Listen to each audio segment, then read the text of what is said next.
O teatro no romantismo brasileiro. O teatro também foi uma importante manifestação artístico-cultural no século XIX. Seu principal objetivo era o entretenimento de modo a agradar o gosto da elite brasileira, que encarava as sessões teatrais como eventos sociais, o que de fato eram. Importantes para o senso de civilidade tão necessário para a construção da nossa identidade nacional e para o nosso sentido de nação. Portanto, mais do que um elemento cultural, o teatro e sua fruição eram considerados importantes reguladores sociais, criando também modos de conduta, bem como suas regras. Por muito tempo, o teatro no Brasil apresentou apenas peças europeias, encenadas por companhias teatrais estrangeiras, em razão da ausência de grupos nacionais.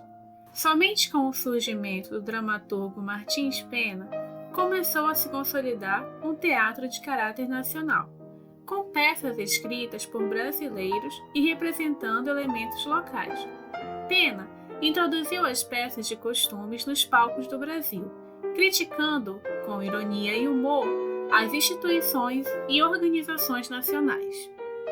Outro nome muito importante para se pensar o teatro brasileiro foi o de Gonçalves de Magalhães, que contribuiu para o florescimento do romantismo na dramaturgia. Nesse caso, não se trata, novamente, apenas da qualidade estética e literária de suas obras, mas de sua importância para o projeto de construção de uma literatura verdadeiramente brasileira e, consequentemente, a efetivação de um projeto de cultura e identidade nacional que começou a passar pelo teatro. Nesse sentido, tanto como representação artística quanto como código regulador de conduta, o teatro ganha espaço considerável na cena cultural brasileira. A peça O Poeta e a Inquisição, de 1838, de Gonçalves de Magalhães, encenada pela Companhia Teatral do carioca João Caetano, é um dos maiores exemplos da produção do período. O enredo apresenta a história de Antônio José, dramaturgo perseguido pela Inquisição por ser judeu, que morreu em decorrência disso.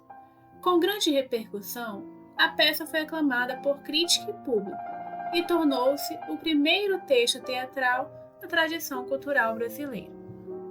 Mas quem foi exatamente Antônio José? Seria a vida uma novela ou uma peça de teatro? Parece que a de Antônio José poderia ser roteiro de qualquer tipo de gênero literário. Antônio José, o judeu, teve vida folhetinesca. Nascido no Rio de Janeiro, teve a família perseguida por ser de origem judaica, muito embora ele fosse batizado.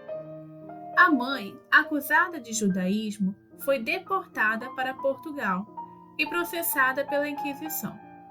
O pai decidiu ir para Portugal com o garoto para ficar com a esposa.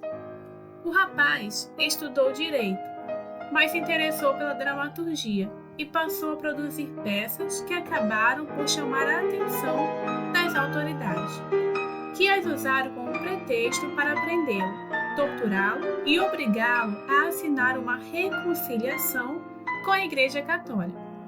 Era o ano de 1725. Depois de ser solto, aparentemente levou uma vida calma, praticando a advocacia. Retomou o fazer literário, passando a ser considerado o maior dramaturgo português.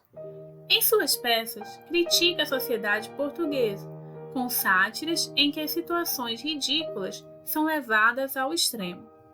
Em 1737, voltou a ser acusado de judaísmo e não conseguiu ser absolvido. Morreu queimado em 1739, no Auto de Fé.